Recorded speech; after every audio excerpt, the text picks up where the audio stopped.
Right. What do I say? What do you want to talk about? What are you doing? Exhaust stuff. I have to edit this out. Or not. Maybe not.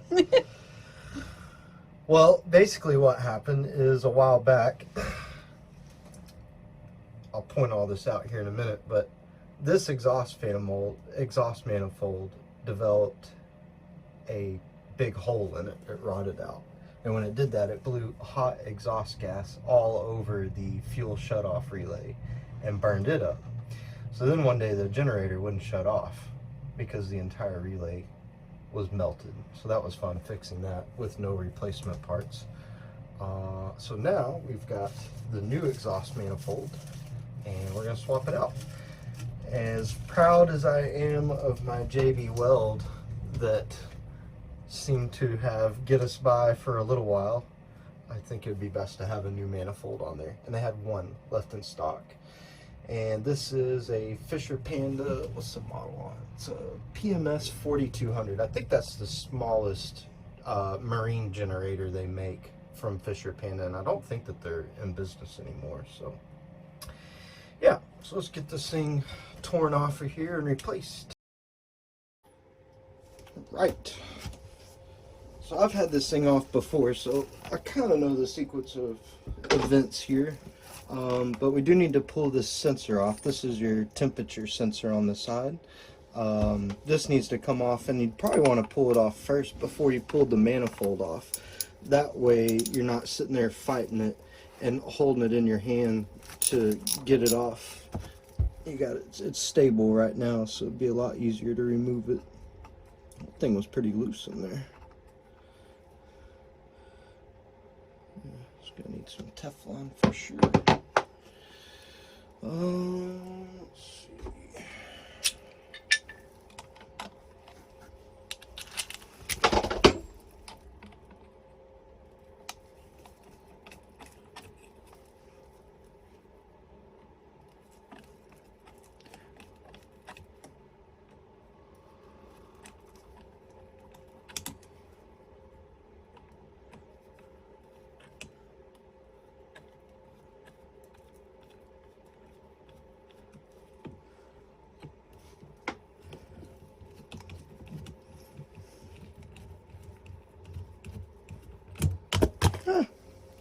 Come back.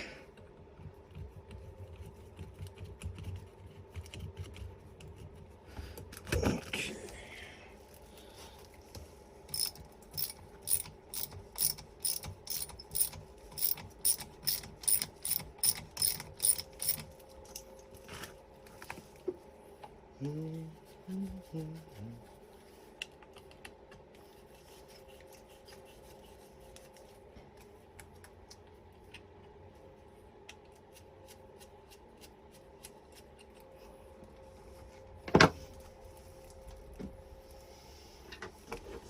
For those of you who have never seen one of these tools, this is called a hose puller.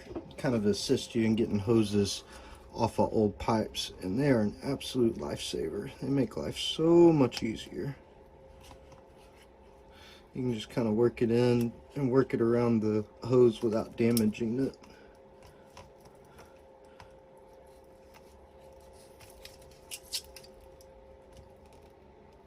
Just like that.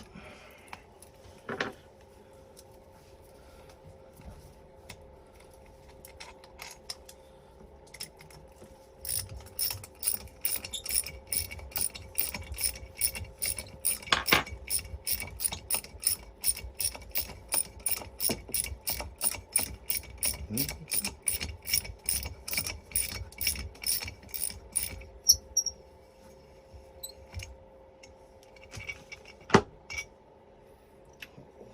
a washer missing. Must be on there still. Just kind of keep an eye out for that. It should slide out.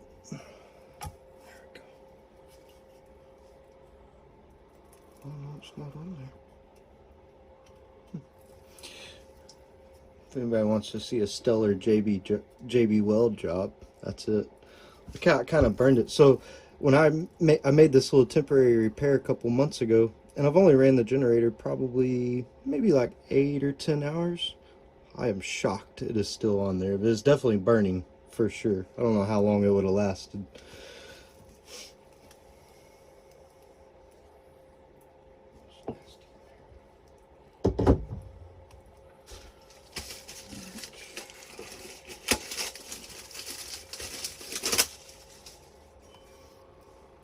Let's have a look at this hose. I have a new hose. We may put it on.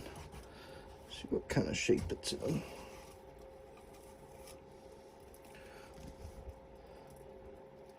Oh, it's pretty clean. Yeah, it's not bad at all. Let's roll with it.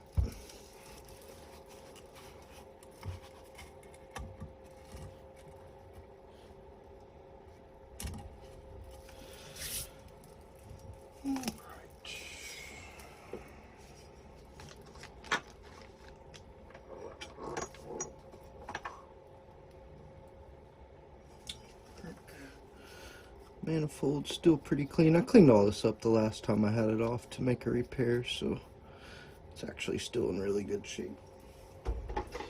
There was a ton of soot on it because the manifold, the gasket had blown out as well. Everything had blown out, so it's only got about 8 hours of runtime after I cleaned it all up, so it's all still in pretty good shape. You can see this fitting that used to be on here. It's pretty melted. It didn't quite make it back in. For one thing, it was really close to the manifold. This is a really bad design right here by Fisher Panda. They should have never put that fuel cutoff relay right there, because it's, I mean, almost right on the manifold. And if you ever had any kind of an issue at all, this is what you're going to wind up with. I did this a while back, so I don't have any videos on it, but that whole thing, all the wires were melted right here. I had to pull the sleeve off, pull new wires into it, redo the pins and the connector, and it was quite the process.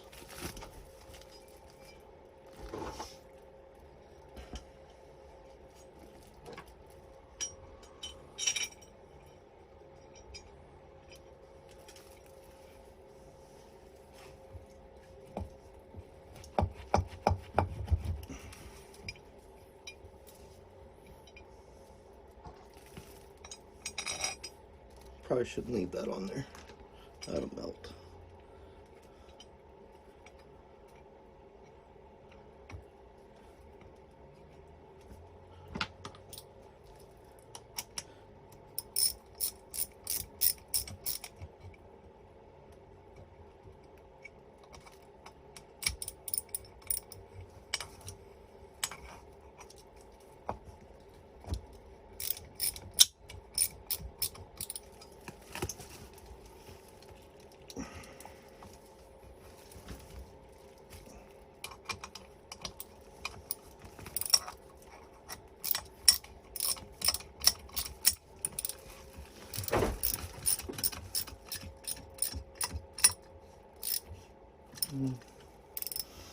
I'm gonna stick a little anise on there just to help us out in the future. If you're gonna be putting anise on exhaust bolts, use the copper, the copper formula. It's rated for high temperature stuff. And it doesn't take a whole lot, just a little bit, especially on these finer machine threads. I see a lot of people put a ton of sealant on there, and it's just not necessary at all.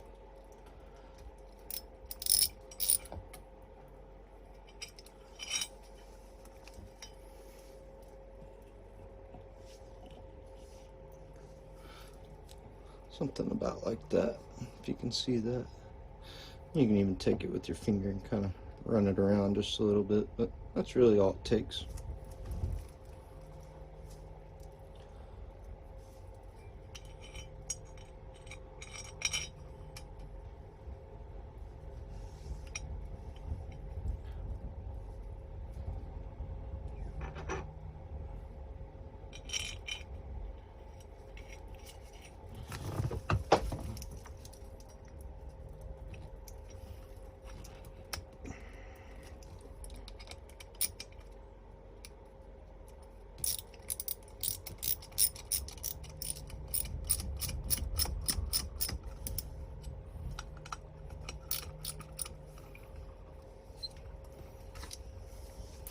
So if anybody out there has one of these, a little fun fact for you as well. If you've had intermittent problems with the generator working sometimes and then you go to start it and it just doesn't start at all, what I finally found out, this took quite a while to diagnose, but your auxiliary fuel pump relays, they're located right here in this little box.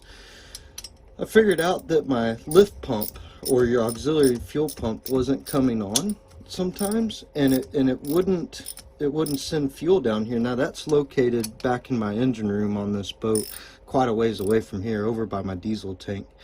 But what was happening is the ground, it was missing the ground part on the relay, and I dug into this entire wiring harness. I pulled this whole thing apart, and I could not find the bad spot in the ground anywhere, which is kind of unusual because normally I can trace wires down and figure out what happened, but for whatever the reason I couldn't find the problem. So what I ended up doing is I got into the back of the fuse block holder right here and spliced on a fresh wire into a new pin connector, and then you can't see it, but it's just screwed onto a screw back here behind the fuse block holder. And when I did that, shockingly, well, not shockingly, but it's never given me a problem since. I mean, that was definitely the problem. It was just intermittently losing ground, which was really strange, especially because I couldn't find any bad wires anywhere. So I really don't know, and you know, I've talked to a couple people since then about that, and they experienced the same problem but never could figure out how to fix it. And so, but that's the fix. Find your main ground wire that's on the back side of this whole fuse block here and your relay block. There's fuses and relays in here. Find the main ground wire, splice a new ground onto it, ground it out, and it solves it. So far it has solved all of my intermittent issues with this thing, which has been really cool, because that was such a pain for a long time and I never could really figure it out. But finally figured it out one day. I got frustrated and sat down for like 2 hours and started messing with it. Okay, there we go. Let's get you back on here.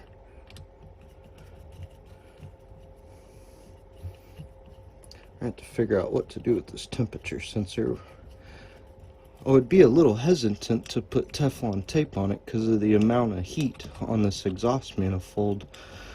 But we'll see what kind of thread is on it. It might be well, I forget what the actual thread is called, but it's where it's a tapered thread. So when it screws into things, the tighter you screw it in, the better it goes. It's a lot like gas pipe fittings. Gas pipe fittings are the same way. That's why you only need thread lubricant and not so much a sealant on there. Just something to lubricate the threads, because the tighter you make it, the more it seals up. But you definitely want to lubricate the threads so that they don't get all galled up. Oof. Probably should have got a socket for these instead of a screwdriver. Oh well.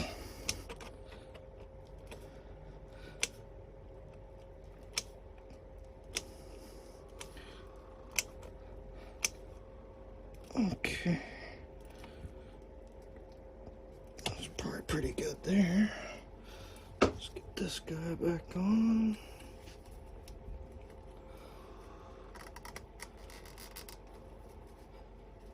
It's just barely on there.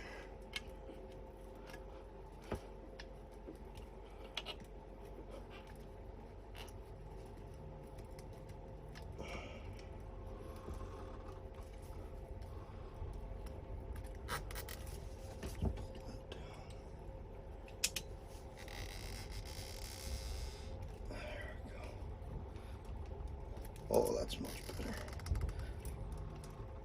There we go. That'll work.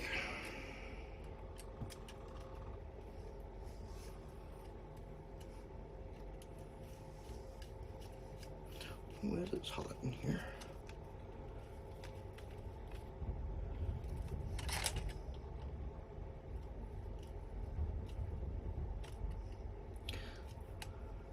This introduces the water that's been cooled through the generator back into the exhaust and spits it out. Because this is a raw water cooled generator, meaning that there's no coolant in it. It just runs ocean water through there, cools off the heat exchanger, keeps it cool, and then spits it out the exhaust. Let's see what this looks like here.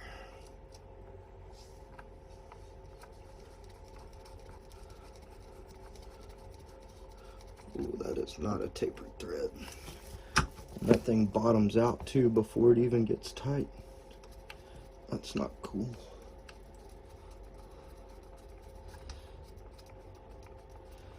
What do we want to do with that? Looks like it had pipe dope on it before.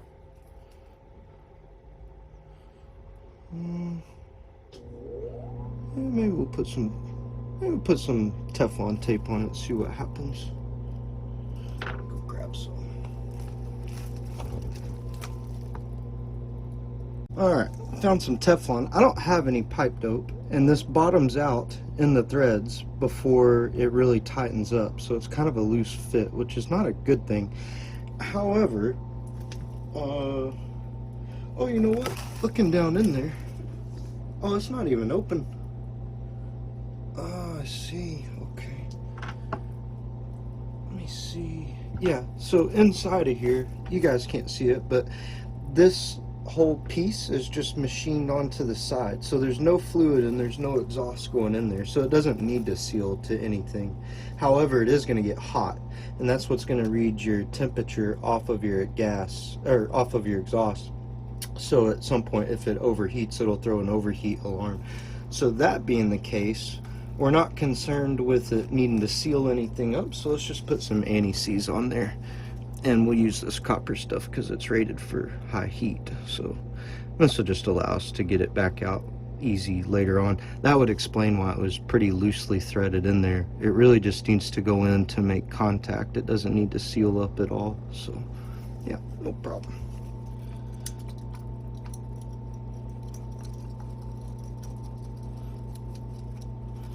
Great.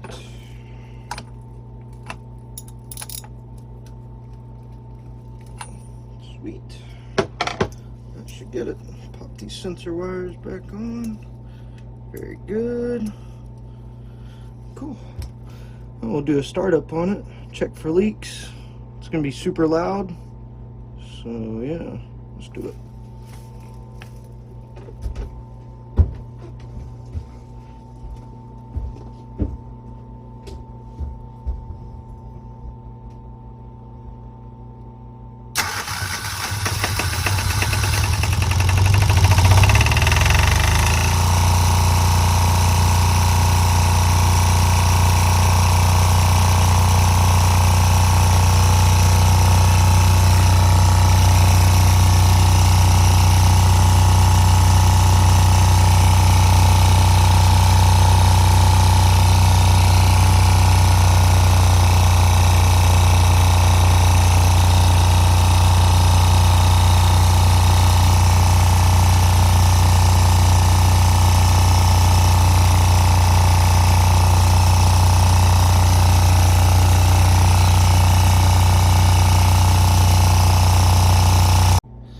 Let me show you guys something that you may,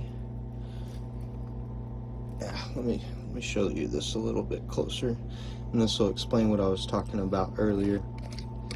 The reason I did not put that fitting back on this fuel cutoff relay, so see this fitting right here?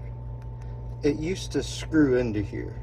The problem with that is this section of the exhaust manifold makes this wire come out of that fitting, and then it runs right up against the exhaust manifold.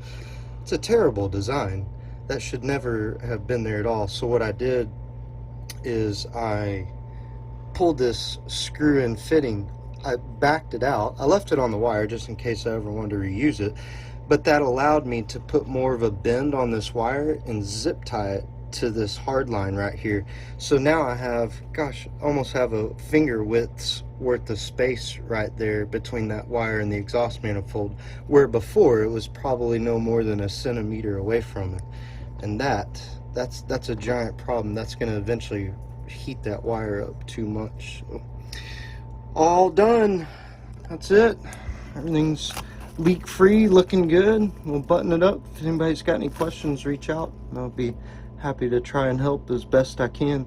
And again, let me show you. This is a Fisher Panda. It's the Fisher Panda generator, and then the model of it is right there. It's the PMS 4200. So not a super common generator. So there's very little content and very little information out there about these. So you have to kind of, rummage through it and figure it out on your own with very little dealer help. But if anybody's got any questions, just reach out to me and I'll be happy to help.